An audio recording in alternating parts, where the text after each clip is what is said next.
থিয়েটাৰত পূৰ্ণগতিত চলিছে নাটকৰ আখৰা।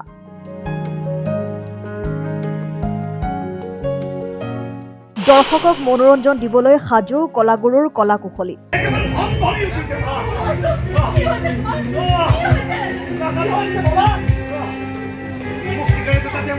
2024-25 নাট্যবৰ্ষত ভ্ৰাম্যমাণ নাট্য জগতত নৱ সংযোজন ঘটাই ব্যয়বহুল প্ৰযোজনাৰে আগবাঢ়িছে কলাগুৰু থিয়েটাৰ।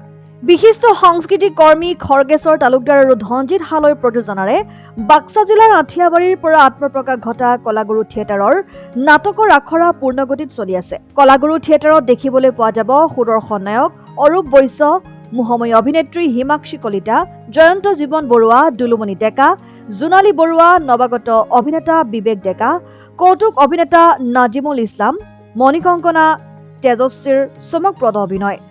তদুপৰি সুদীৰ্ঘ বহু বছৰৰ মূৰত কলাগুৰু থিয়েটাৰৰ জৰিয়তে ভ্ৰাম্যমাণ থিয়েটাৰৰ মঞ্চলৈ প্ৰত্যাৱৰ্তন ঘটিছে বহু কেইখন ধাৰাবাহিক, বোলছবি, ৱেব ছিৰিজৰ বলিষ্ঠ অভিনেতা পদ্মৰাগ গোস্বামীৰ।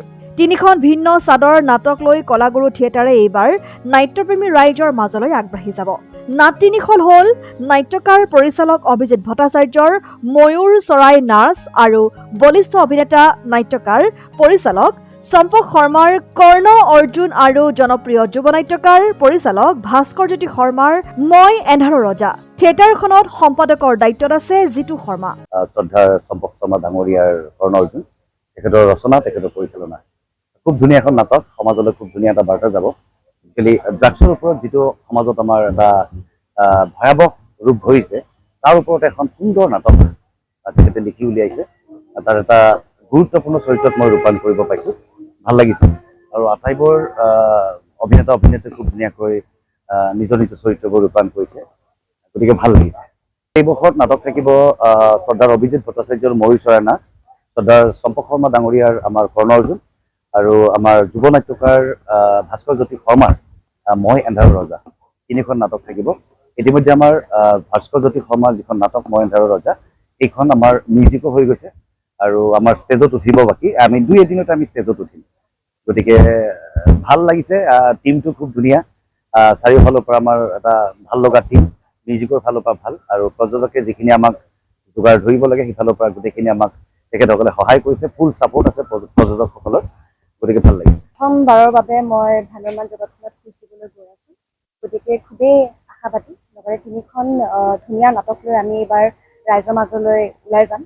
গতিকে কামনা কৰিলোঁ যাতে ৰাইজে তেনেধৰণে মোক কেমেৰাৰ কামত সদায় আঁকোৱালি লৈছে আৰু মোৰ প্ৰতিটো চৰিত্ৰ, বৈদেহী, পৰিণীতা, মনগীতৰ গীত, ৰাধিকা আৰু শেহতীয়াভাৱে মেঘমল্লাৰ গোটেইকেইটা চৰিত্ৰ যেনেধৰণে আঁকোৱালি লৈছে, মৰম দিছে, ঠিক তেনেদৰে যাতে মোৰ ভ্ৰাম্যমাণ জগতত এই খোজটোত মোৰ লগত থাকে আৰু মৰম দিয়ে, আশীষ দিয়ে, তাকে কামনা কৰোঁ।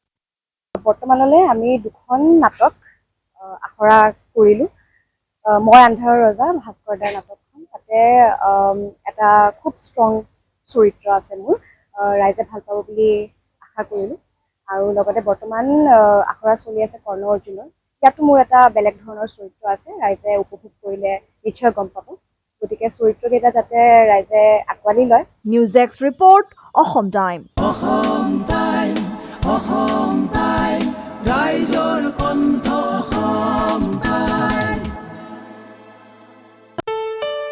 ঘৰত আনন্দ আৰু সম্পৰ্কৰ চমক বজাই ৰাখিবলৈ জৰুৰী হৈছে সকলো আনন্দময় মুহূৰ্তত মৰমৰ উপহাৰ দিয়াটো। সেইবাবে মধুশ্ৰী জুৱেলাৰ্ছে আনিছে সকলো ৰঙীন ক্ষণৰ বাবে বিশেষ গহনা। হীৰাৰে হওক, সোণৰে হওক বা ৰূপৰে হওক, শ্ৰেষ্ঠ ডিজাইনছ আৰু হলমাৰ্কযুক্ত গহনাই ৰাখে সম্পৰ্কক নিখুঁত। তেনেহ'লে আজিয়ে আনক আনন্দ মধুশ্ৰী জুৱেলাৰ্ছৰ সৈতে। যোগাযোগ কৰক 7002800341 নাইবা ভিজিট কৰক LNB ৰোড, নলবাৰী, অসম।